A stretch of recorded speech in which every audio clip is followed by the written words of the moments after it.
The galaxy had known nothing but war for many long years. Human fleets in the Vereen Empire had fought over every planet that could hold life. Each battle left cities silent and worlds broken. Peace seemed like a forgotten dream until both sides were finally too tired to continue. The leaders of the two great powers gathered to create a treaty that could end the endless fighting. Among the many terms of the peace, one stood out above all others. To bind the two races together, there would be a union of blood and honor, a marriage. The Vereen would send their princess and the humans would send one of their finest soldiers. The names were chosen after long talks and endless debate. The princess was Alara, daughter of Queen Mirren of the Vereen Empire. The human was Commander Ryan Hale, a man feared across the galaxy. The Vereen called him the Ruthless. They said he had no mercy, no weakness, and no heart. Alara had grown up hearing tales of human soldiers, but the stories of this one man were the most terrifying. They said his ships would strike without warning, that he gave no chance for surrender, that even Vereen nobles trembled when his name was spoken. To her people, Ryan Hale was a symbol of the cold cruelty of humans. When her mother announced that she would be the one to marry him, Alara felt her heart freeze. The royal court of the Vereen Empire prepared her for the journey. Her attendants dressed her in silver armor woven with living silk, a blend of tradition and beauty. Her brother, Prince Darren, tried to comfort her, but his words offered little peace. He too had heard the stories. Even the guards avoided speaking the human's name aloud. The princess stood before the great mirror in her chamber and looked at her reflection. Her long blue hair shimmered like the sea of her homeworld, and her eyes glowed faintly under the soft light. She tried to look strong, but fear pressed on her chest. "What if he is as cruel as they say?" she whispered. Her mother stepped forward, calm and proud. "Fear is a shadow, my child. Do not let it rule you. You are not marrying a story. You are meeting a man. See him for yourself before you judge." Alara wanted to believe her mother, but deep down she could not. To her, this was not marriage. It was a sacrifice for peace. 2 weeks later, her ship arrived at Solara Prime, a neutral world chosen for the ceremony. The air shimmered with the light of twin suns, and ships from both sides surrounded the planet like a crown of metal and glass. The meeting would happen in the Great Hall of the Galactic Council.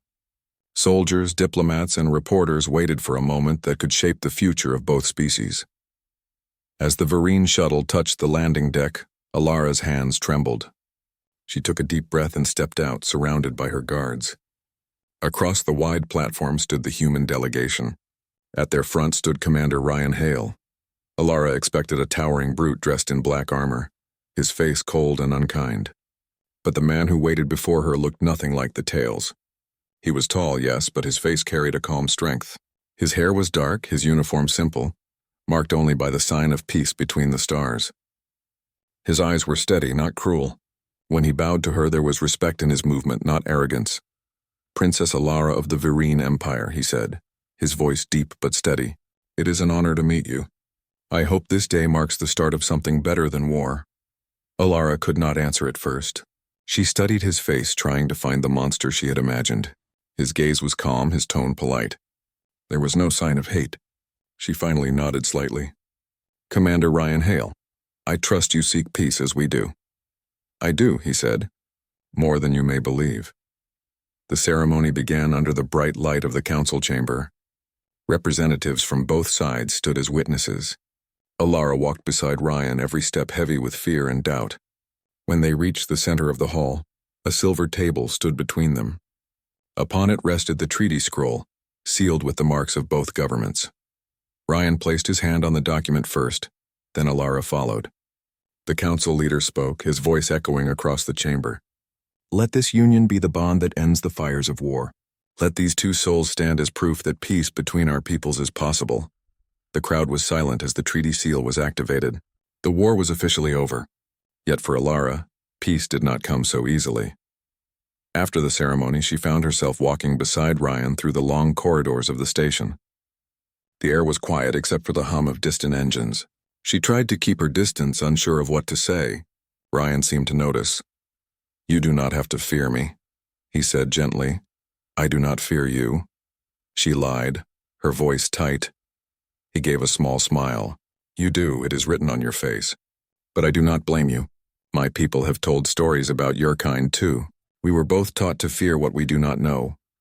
Alara turned to him, surprised by his honesty. She had expected pride or mockery, not understanding. You speak as if you regret the war. I do, Ryan said. Every soldier does if they have a heart left. His words struck her. She wanted to ask him more, but they reached the guest quarters where she would stay. He stopped at the door. I will not disturb you, Princess, he said. If you need anything, my staff will help. Tomorrow we will begin the talks about how to move forward. Thank you, she said softly. When the door closed behind her, Alara leaned against the wall, trying to steady her breath. She felt confused. The man she had met today was not the beast from the legends. He was calm, quiet, and human in a way she had not expected. Later that night, she stood by the window looking at the endless stars outside. Her guard slept nearby, and the hum of the station filled the silence. She thought of his eyes, the way he spoke, and how he had looked at her without anger. She wondered how many lies had been told by both sides during the war. The next morning, Alara attended the diplomatic meeting where humans and Vereen worked together to plan trade, rebuilding, and defense. Ryan was already there, speaking with his officers. His tone was firm but fair. When a Vereen delegate accused humans of delaying aid shipments, Ryan did not argue or raise his voice.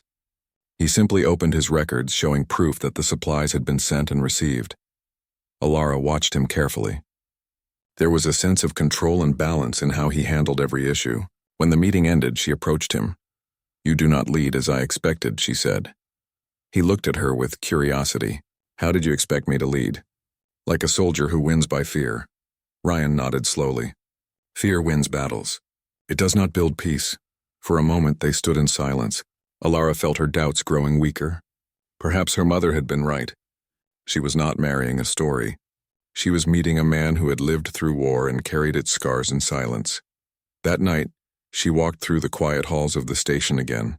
She passed a group of human workers repairing a wall damaged during the last battle. They saluted her politely, smiling with respect.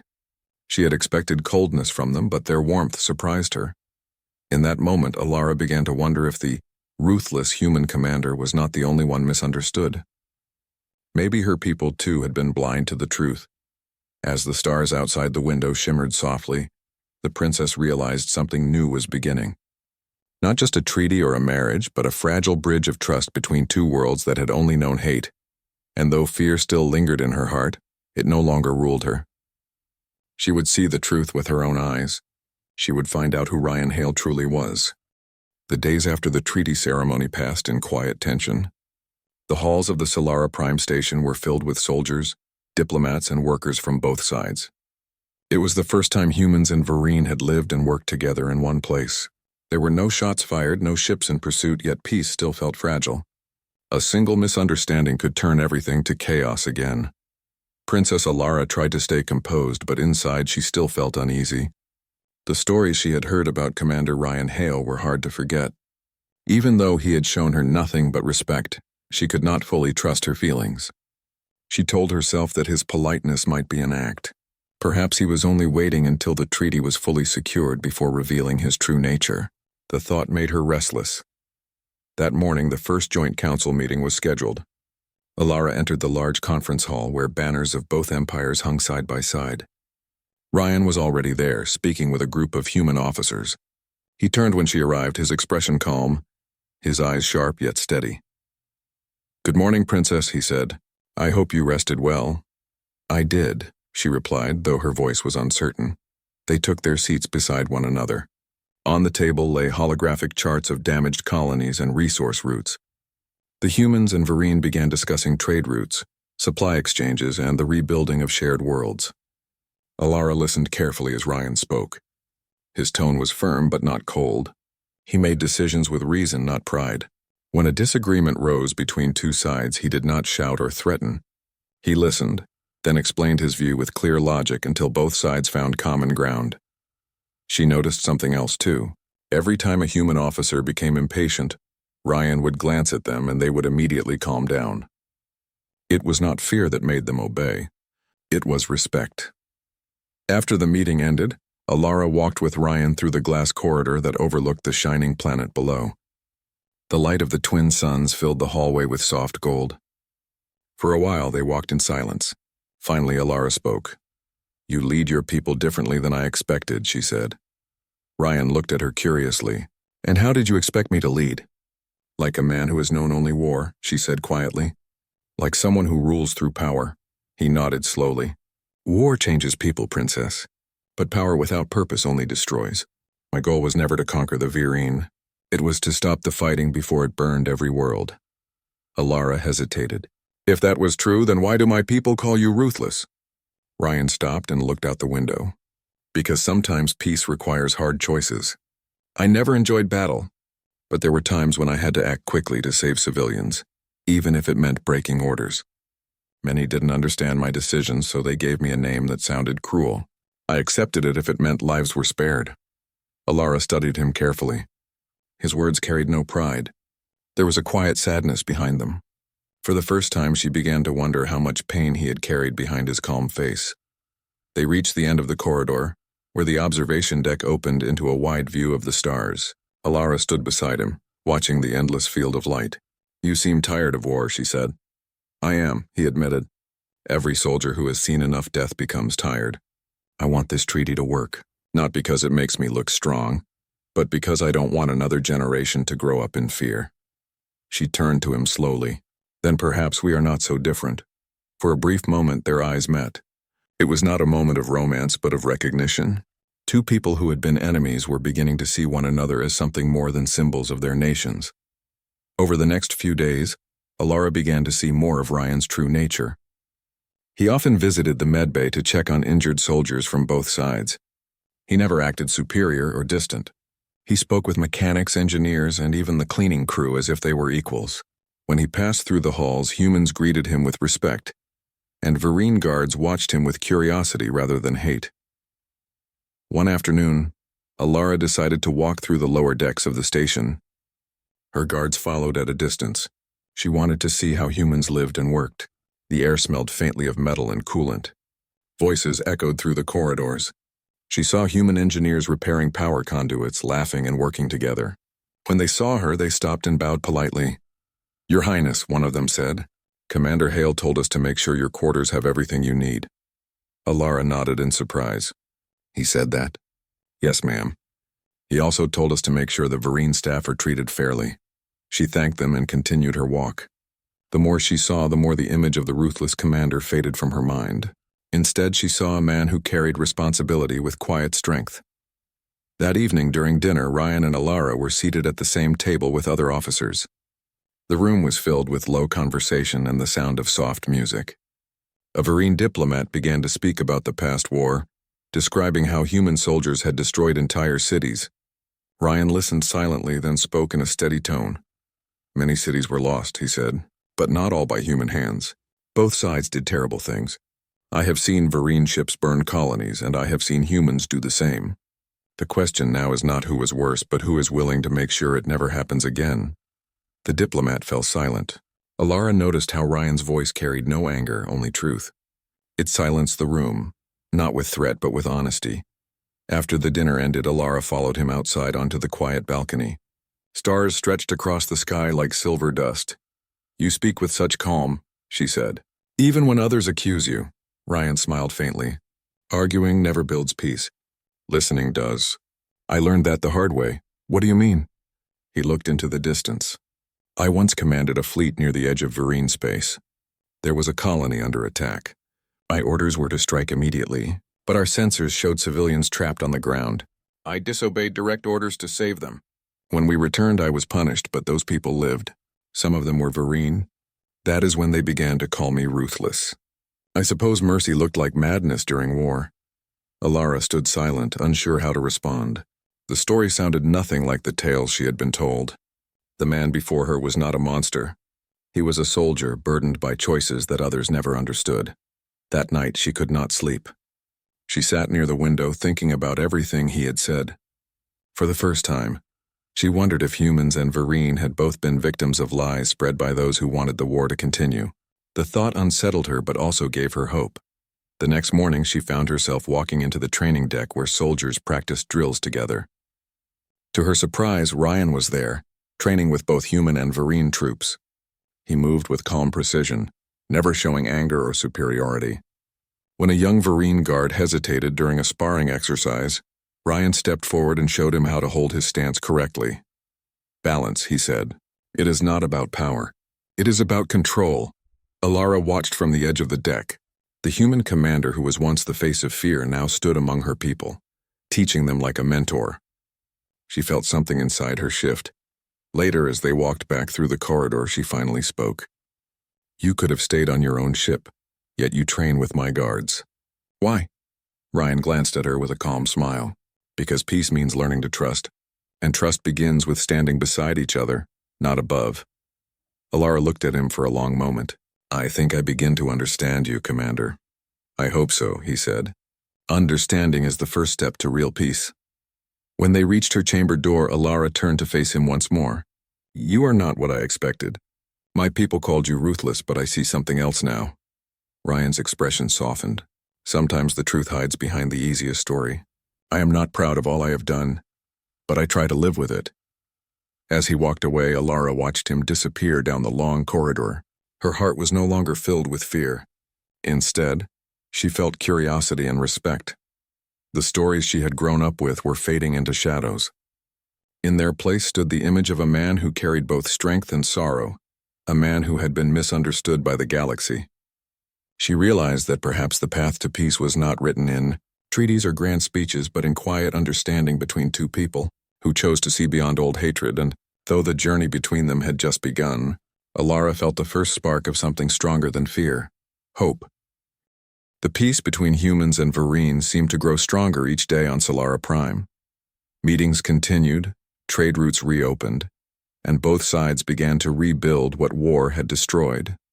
For the first time in years, the sound of battle had been replaced by the hum of construction and the laughter of workers fixing what was once broken. Yet beneath the surface of this calm, old fears and secrets still waited. Princess Alara had started to spend more time among the human staff and officers. Every day she learned something new that challenged what she had believed. Humans were not heartless creatures of war as she had been told. They laughed easily, shared stories freely, and treated her with respect. Still, there was one person who confused her the most: Commander Ryan Hale. He was disciplined and focused, but he carried a sadness she could not name. He spoke little of himself, and when others praised him, he always turned the attention away. His silence made her curious. She wanted to know the man behind the title, the truth behind the word ruthless. One evening, after another long council session, Alara decided to walk through the central deck alone. The lights were dim, and the corridors almost empty. Her guards followed at a distance, giving her space. As she turned a corner, she heard voices coming from a nearby control room. She recognized them as human officers. They were speaking about Ryan. "Do you ever wonder how he got that name?" one of them said quietly. "Everyone knows the story," another replied. "He disobeyed orders to save alien civilians during the border war. That's why they called him ruthless. The higher command wanted results, not compassion." Alara froze, her breath caught in her throat. She listened carefully. "Yeah," the first officer said. "He lost half his fleet trying to protect those refugees. The council wanted to punish him, but the people saw him as a hero. The media twisted the story later, made it sound like he destroyed the enemy without mercy. They never knew he risked everything to save them." The word struck her like a wave. For years she had believed the stories of the ruthless human commander who showed no mercy. But now she was hearing the truth. He had been called ruthless, not for cruelty but for defiance, for compassion that others could not understand. She stepped back quietly and left the corridor before they noticed her. Her heart was racing. The sound of the officers' voices still echoed in her ears. She needed to know if it was true. Later that night, Alara found Ryan in the observation room, standing before the vast window that looked out into space. The stars reflected faintly in his eyes. He seemed lost in thought. When he heard her footsteps, he turned slightly. "Princess," he said with a gentle nod, "you should rest. It has been a long day." "I could not sleep," she said softly. "May I speak with you?" He hesitated, then nodded. "Of course." She walked closer until she stood beside him. The silence between them stretched for a while, filled only by the quiet hum of the station. Finally, she spoke. "I overheard your officers tonight," she said. "They spoke of something I did not know. They said you disobeyed orders to save alien civilians during the war. Is it true?" Ryan did not answer immediately. His jaw tightened slightly, and his eyes turned toward the stars again. "It is true," he said at last. "Then why did no one ever tell the real story?" she asked. "Because the truth did not serve anyone's purpose," he said. "The council needed a symbol of strength, not mercy. My choices embarrassed them. They turned my defiance into legend. It was easier to make me a monster than to admit they were wrong." Alara felt a deep ache in her chest. "So you carried that title for all these years, even though you tried to save lives?" He gave a small, tired smile. "I have long stopped worrying about what they call me. Words cannot change what happened. I made my choice and I would make it again." Alara looked at him with new eyes. The man before her was not a cold warrior or a heartless killer. He was a person who had stood against his own side for the sake of others. She felt both guilt and admiration. "You could have told me," she said quietly. "You could have explained from the beginning." Ryan shook his head. "Would you have believed me then?" She opened her mouth but found no answer. Perhaps he was right. If he had told her the truth before, she might have thought it was another lie from a human soldier. Now that she had discovered it herself, she understood. "I was taught to hate your name," she said. "Now I see that hatred was built on lies." He glanced at her. "War teaches people to fear what they do not understand. I have seen your people show courage and kindness, just as I have seen mine act with cruelty. There is no side without fault." The room fell silent again. Alara stood beside him, watching the stars drift across the black sea of space. For the first time, she felt a calm she could not explain. "Tell me," she said after a while. "What happened on that day? The one where you disobeyed orders?" Ryan took a deep breath. His voice grew low and distant as he began to speak. "It was near the border of your empire.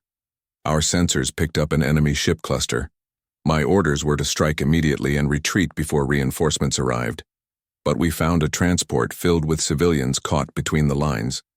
They were unarmed, trapped in the crossfire. I had two choices: follow orders or protect them." He paused for a moment before continuing. "I chose the second. We formed a shield around the transport and fought until they escaped. Half of my fleet was destroyed, and hundreds of my crew died. When we returned, I was accused of disobedience. They said I had risked victory for sentiment." Alara felt her throat tighten. "And the civilians? Did they survive?" "They did," he said. "Your people took them in. That was the last message I received before the communication channels were cut." She realized with shock that some of those civilians could have been her people. "You saved Vereen lives," she said softly. "It does not matter whose lives they were," he replied. "They were people. That was enough." His words stayed in her heart. She looked at him for a long time, seeing him as she never had before. The calm, quiet strength that he carried was not built on pride or cruelty, but on sacrifice and sorrow. "You are not ruthless," she said firmly. "You are brave." He turned to her slowly, his eyes meeting hers. There was no pride in his face, only a quiet relief. "Thank you, Princess," he said. "But bravery means little when peace depends on others believing the lie." "Then I will believe the truth," she said, "and I will make others believe it too." For the first time since the treaty had begun, Ryan looked almost at ease. He gave a small nod of gratitude. "You are kinder than I expected." "You are gentler than I expected," she replied. They both smiled faintly, and the tension that had once stood between them began to fade. The following day, Alara spoke during the joint council meeting. She addressed both human and Vereen representatives, her voice clear and steady. "I have learned something important," she said. "Peace cannot be built on fear. It must be built on understanding. We cannot cling to stories that hide the truth. The hall fell silent. Ryan watched her from his seat, saying nothing. She did not reveal his secret, but her words carried the message of what she had learned from him. The council members nodded slowly. Even those who doubted began to think differently. After the meeting, Ryan approached her in the corridor. "You spoke well," he said. "You gave them something to think about." "I only spoke what needed to be said," she answered. "You gave me the courage to do so." Ryan looked at her with quiet respect. "Then maybe this treaty has a chance." As the days passed, their bond grew stronger. They met often to discuss the rebuilding plans and future cooperation. Their conversations moved beyond politics. They spoke about their worlds, their childhoods, and the things they had lost. Alara shared stories of the oceans of her homeworld, and Ryan spoke of the forests of Earth where he once trained as a young cadet. In those moments, they were not a princess and a commander, not symbols of peace between two species. They were simply two souls who had seen too much war and still believed that peace was worth fighting for. And though the scars of the past remained, the shadows of lies that once divided them were finally beginning to fade. The peace on Solara Prime felt fragile, though the station thrived with renewed energy. Humans and Virine worked together, repairing damaged sectors, distributing supplies and planning trade routes for worlds devastated by war. Princess Alara had begun to trust Commander Ryan Hale, and her fear of him was replaced with curiosity and respect. She found herself drawn to his quiet strength, though she would not admit it openly. The morning started like any other. Alara walked through the corridors of the station, greeting workers and checking on repairs. Ryan was already overseeing a training session for both human and Virine soldiers. He moved with calm authority, correcting mistakes without anger and guiding the young soldiers patiently. The sight impressed her. This was a man who led not by fear but by example. Suddenly, alarms blared across the station. Red lights flashed, and the calm hum of machinery was replaced by the roar of emergency sirens. Workers and soldiers ran in all directions, securing critical systems and moving civilians to safety. Alara's heart raced as she turned toward Ryan, who was already barking orders. "Station security report," Ryan commanded. His voice was steady, cutting through the chaos. "All non-essential personnel to safe zones. Civilian transport ready for evacuation." Alara ran beside him as he coordinated the defense. "What is happening?" she shouted. "Rebel fleet approaching," he replied. "They are extremists from both sides who want to destroy the treaty. They do not care who lives or dies. We have to hold the station until reinforcements arrive." The station shook as the first blasts hit the outer shields. Alara felt a rush of fear, but she forced herself to stay calm. She could not let panic show. Her people and the humans depended on her presence. Ryan moved quickly among the soldiers, giving orders to shield key points and protect civilians. Alara followed him, guiding Virine staff through corridors to safe zones. They passed by human engineers who were working furiously to keep power systems online. Despite the chaos, Ryan never lost control. He remained calm, directing everyone with precision and authority. The first wave of enemy ships attacked the outer defenses. Explosions rocked the station, throwing dust and debris across the floors. Alara grabbed a rail to steady herself, watching as Ryan moved among the soldiers, protecting them and keeping them focused. "Princess, stay close," he shouted as he led a group of civilians toward a safer section of the station. She nodded, trusting him completely now. The fear that had once consumed her was replaced with determination. She would not let anyone harm the people under her care. During the battle, Ryan noticed a young Virine soldier frozen with fear as an explosion shook the corridor. He ran to him, crouched down, and placed a hand on his shoulder. "Focus on your breathing," he said calmly, "one step at a time. You are not alone." The soldier nodded and followed Ryan's instructions. Alara watched, amazed at his patience and care even in the middle of chaos.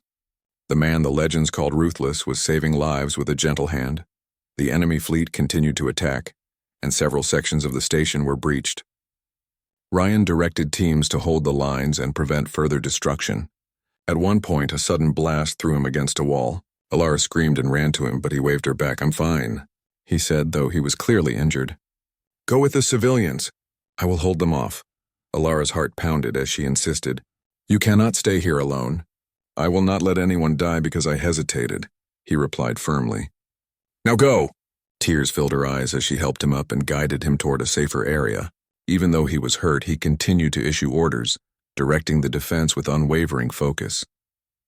Every time she looked at him, she saw a man whose courage went beyond the battlefield. He was risking his life not for glory, not for fame, but for the lives of people who had once been enemies. The station trembled again as the rebel fleet intensified its attack. Explosions rocked the main hall where civilians had gathered. Alara grabbed Ryan's hand, refusing to let him go. "We face them together," she said. Ryan looked at her, surprised by her determination. "You should not be here," he said, "and I will not leave you," she said firmly.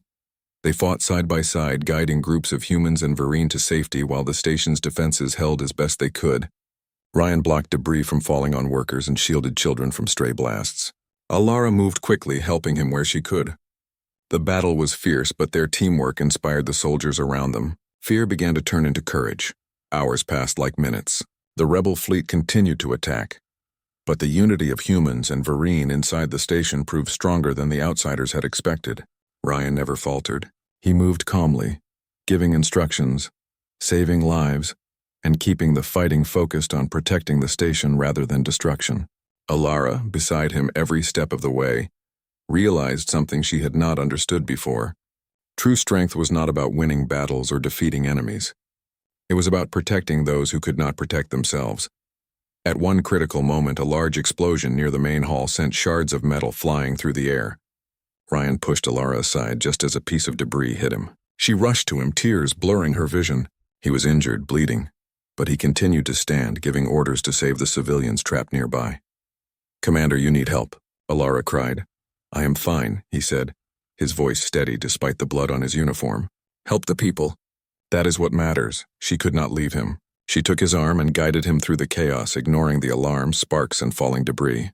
Together, they moved toward the evacuation zone, carrying those who could not move on their own. When they reached the safe chamber, the civilians looked at them with awe. The soldiers followed Ryan's instructions, and the Vereen began helping without hesitation.